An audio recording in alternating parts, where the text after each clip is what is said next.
Decimal system, understanding place value. The value of a digit depends on its position or its place in the number.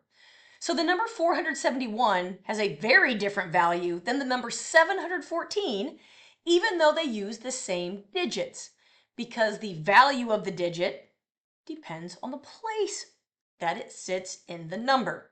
So place values are separated in groups of three, and we call these groups of three periods. So we separate the periods with a comma when we write the number, and then we also do that when we write it in words. You're probably familiar with writing numbers that are greater than 3 digits and putting a comma in there. That is separating by periods. So a couple of examples of place values, and we're going to talk about a lot more than this, but ones, tens, hundreds. We could go into thousands and even more than that. The value of each place is 10 times the value to the right. And we can see that when we look at the place value chart on the next page. But if you think about the number system that we use, everything is base 10. When you count 1, 2, 3, 4, 5, 6, 7, 8, 9, 10, 11, 12, right? Every time we get to that next spot, we jump up a number, right? So because we are base 10, each place value is 10 times the value to the right. Now let's look at that place number chart.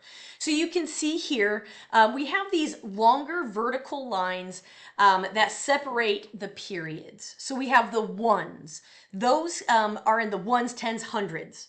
Then we get into the thousands, the millions, and the billions. If you struggle with thinking about numbers in terms of place value, having a place value chart, at least to start, can really be helpful.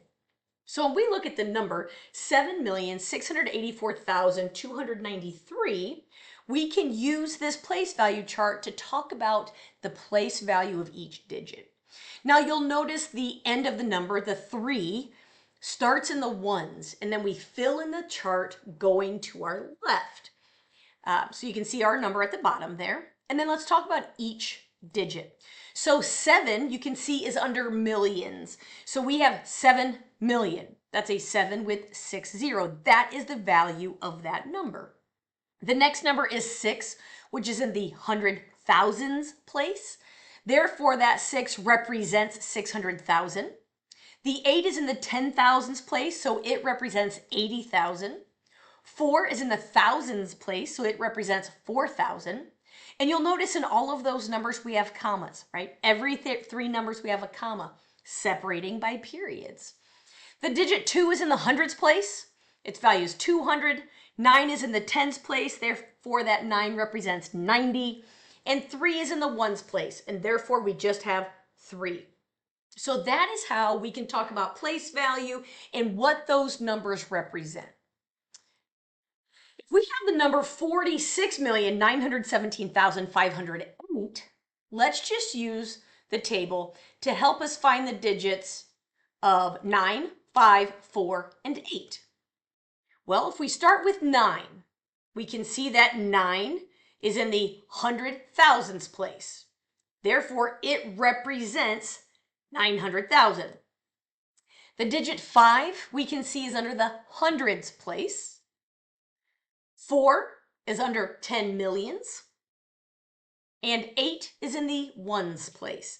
So again, place value, sometimes if we don't think about it, it can be a little bit more difficult to work with. Get yourself a place value chart. It's very, very nice. And once you do a couple of these, you'll get an idea about it. Then you'll be able to do these types of problems without the chart. But don't be afraid to start with it. Makes it a lot easier to just understand how the numbers go together and the relationship between those.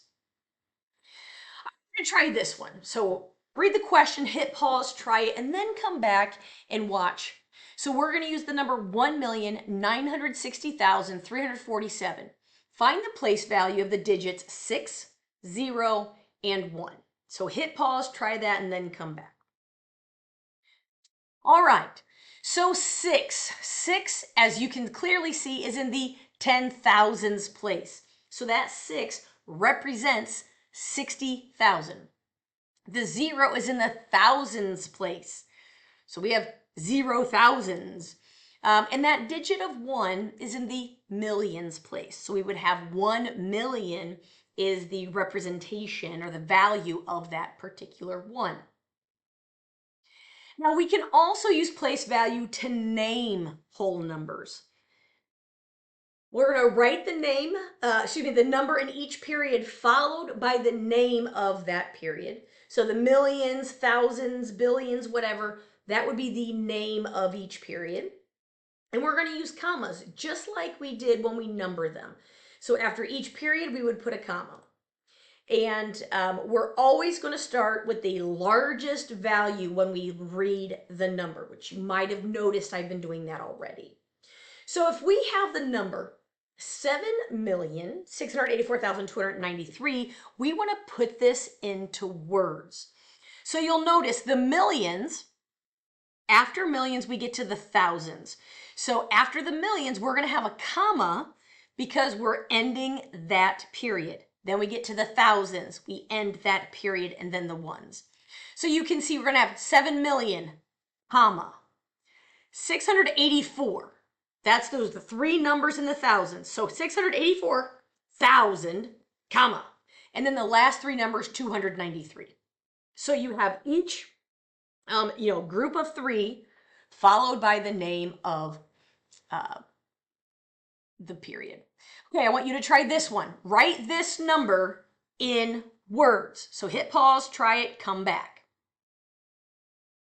All right, welcome back. We can see that we're going to start in the millions place, and there's 30. So we're going to have 30 million, comma. Then in the thousands, we have 519,000. Then the last part, 472. So if you can just think about, again, using your place value chart and writing the numbers in order, you get yourself a nice place value with periods, commas, all in the right place. And that is understanding place value.